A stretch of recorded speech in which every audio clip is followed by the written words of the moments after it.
pukul 6 waktu Indonesia Tengah. Inilah Radio Republik Indonesia Bau-Bau dengan Warta Cape Town, berita seputar Kepulauan Buton.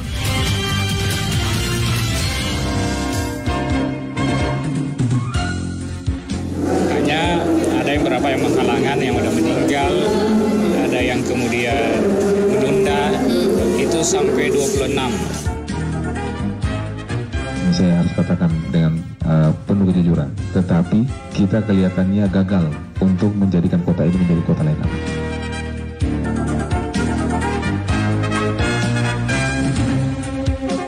Selamat pagi dari Bukit Holio Indah, kami sampaikan pokok-pokok berita. 26 calon jemaah haji Kota Bau-Bau gagal berangkat. Kota Bau-Bau dinilai gagal menjadi kota layak anak. Inilah Warta Cape Town selengkapnya, Jumat 19 Mei 2023, bersama saya Wode Sabaria.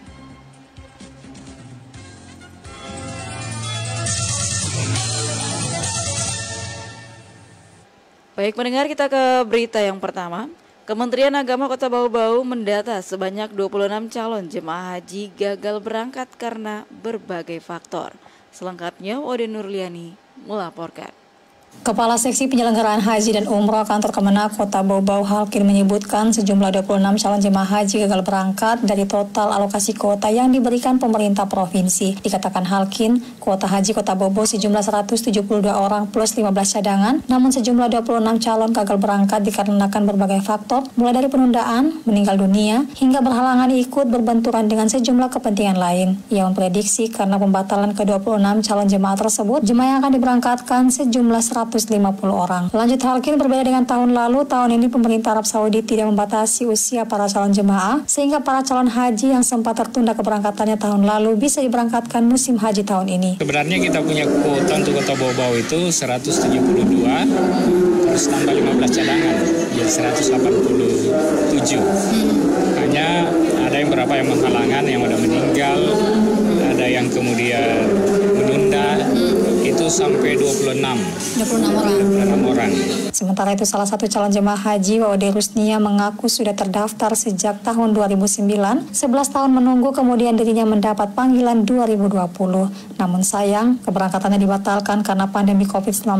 Rusni mengaku sudah 3 kali keberangkatan ditunda, bahkan hingga suaminya meninggal dunia, sehingga terpaksa anaknya lah yang menggantikan kuota sang suami. Wanita berumur 70 tahun tersebut bersyukur bisa masuk dalam deret calon jemaah musim haji 2023, sebab tahun lalu dirinya juga gagal berangkat karena terbentur syarat usia minimal 65 tahun. Saya lunas 2011, karena sudah ditunda 3 tahun. Tapi karena corona 2021 ditunda 2022 itu. Sekarang 2023.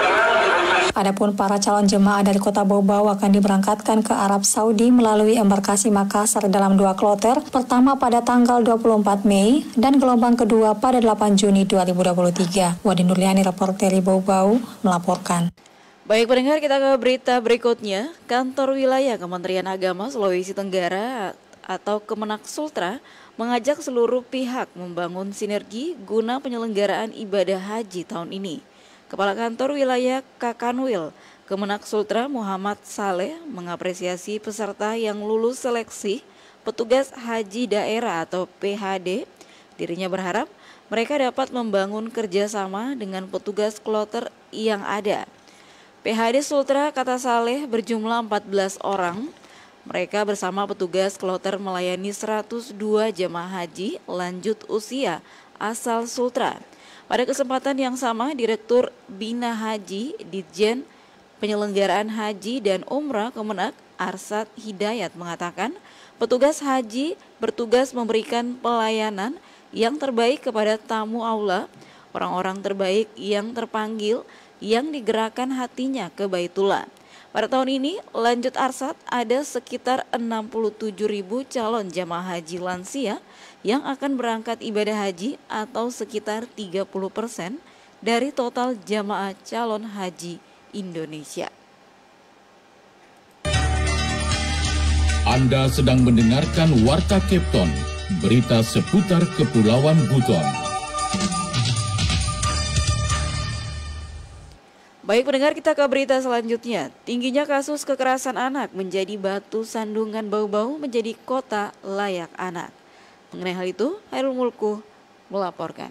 Ini saya harus katakan dengan penuh kejujuran, tetapi kita kelihatannya gagal untuk menjadikan kota ini menjadi kota layak anak. Kenapa? Selama 2 tahun terakhir, angka kasus yang berkaitan dengan anak di kota Bau-Bau mengalami peningkatan yang signifikan. Di tahun 2022 lalu, anak berhadapan hukum ABH mencapai 40 kasus. Sementara di tahun sebelumnya, ABH hanya tercatat 27 kasus. Wali Kota Bau-Bau, Laude Ahmad Monianse, pada kegiatan advokasi pencegahan kekerasan anak oleh Dinas Pemberdayaan Perempuan dan Perlindungan Anak DP3A di SMA Negeri 3 Bau-Bau Selasa mengakui tingginya kasus anak tersebut menjadi batu sandungan dalam semangat mengangkat Bau-Bau sebagai kota layak anak. Tentang tindak kekerasan anak, Bapak-Ibu sekalian, kota Bau-Bau ini menjadi kota yang tadinya kita dorong menjadi kota layak anak. Ini saya harus katakan dengan penuh kejujuran. Tetapi kita kelihatannya gagal untuk menjadikan kota ini menjadi kota layak anak. Kenapa saya katakan gagal? Tidak sedikit kasus-kasus kekerasan terhadap anak itu muncul di kota kita. Ahmad Monianse mengatakan tingginya tindak kekerasan terhadap anak tersebut disebabkan oleh banyak hal. Namun demikian, Pemkot Bau-Bau tidak akan menyalahkan siapapun dan apapun itu. Terlebih pada bagaimana yang terbaik saat ini, kata Monianse, adalah mencoba memperbaiki semua sistem yang bisa memberikan perlindungan terhadap anak-anak melalui kerja-kerja kolaboratif bergandengan tangan dengan berbagai stakeholder. Olehnya itu maka bicara tentang anak seperti dikatakan di awal tadi, spektrumnya sangat luas sehingga dibutuhkan kerjasama banyak pihak dan atau berkolaborasi untuk bisa terbentuk ekosistem yang baik untuk anak. Diketahui beberapa waktu lalu, Kota Bau-Bau menjadi sorotan banyak pihak dengan mencuatnya kasus kekerasan seksual terhadap 2 orang anak perempuan. Kepolisian setempat pun telah menetapkan seorang tersangka yang tidak lain adalah kakak korban. Namun sampai saat ini, kasus tersebut masih menjadi perhatian sejumlah lembaga nasional seperti Kompolnas dan yang terbaru Komnas HAM RI yang datang langsung ke Kota Bau-Bau untuk mengkonfirmasi bergulirnya kasus tersebut. Reporter RRI Bau-Bau, Hairul Mulku melaporkan. Baik pendengar, kita ke berita yang terakhir. Kepala Dinas Pendidikan dan Kebudayaan Kota Bau-Bau, Tamsir Tamim, berpandangan perlu penguatan sumber daya manusia untuk menyukseskan kurikulum Merdeka Belajar di satuan pendidikan. Selengkapnya Afriansa melaporkan. Harus kita ada perubahan yang tadinya mungkin untuk pembangunan sarana prasarana itu kita terlalu besar, kita rubah, kita balik. Bagaimana meningkatkan sumber daya manusia? Kepala Dinas Pendidikan dan Kebudayaan Dikbud Kota Bau-Bau, MZ Tamsir Tamim berpandangan untuk menyukseskan kurikulum Merdeka Belajar di satuan pendidikan diperlukan penguatan sumber daya manusia SDM dalam hal ini guru. Menurut Tamsir, konsekuensi penguatan SDM tentu harus dibarengi perubahan alokasi anggaran yang tadinya alokasi dana lebih besar pada pembangunan infrastruktur pendidikan, maka beberapa tahun ke depan harus dibalik untuk penguatan SDM.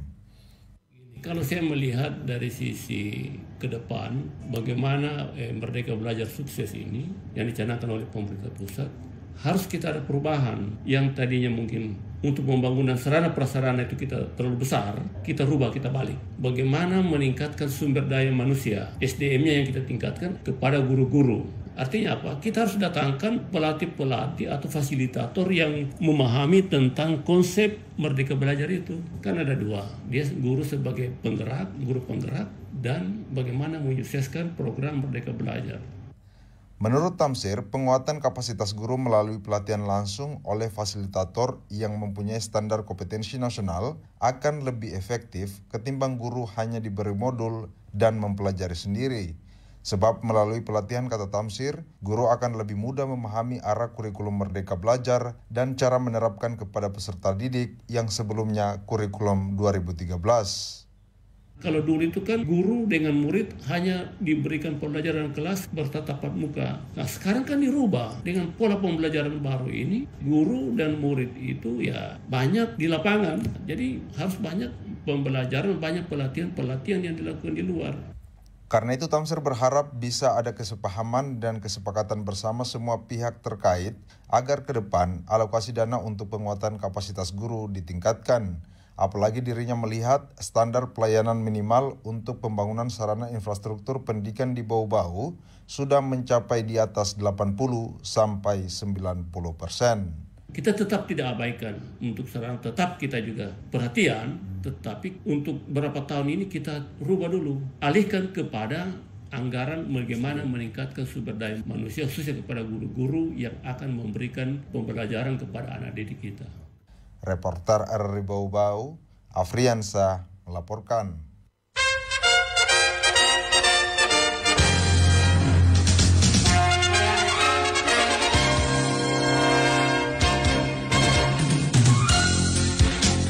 Saudara, sebelum kami akhiri kembali kami sampaikan pokok-pokok berita. 26 calon jemaah haji Kota Bau-Bau gagal berangkat. Kota Bau-Bau dinilai gagal menjadi kota layak anak. Demikian Warta Kapten hari ini. Mewakili kerabat kerja saya ucapkan selamat pagi.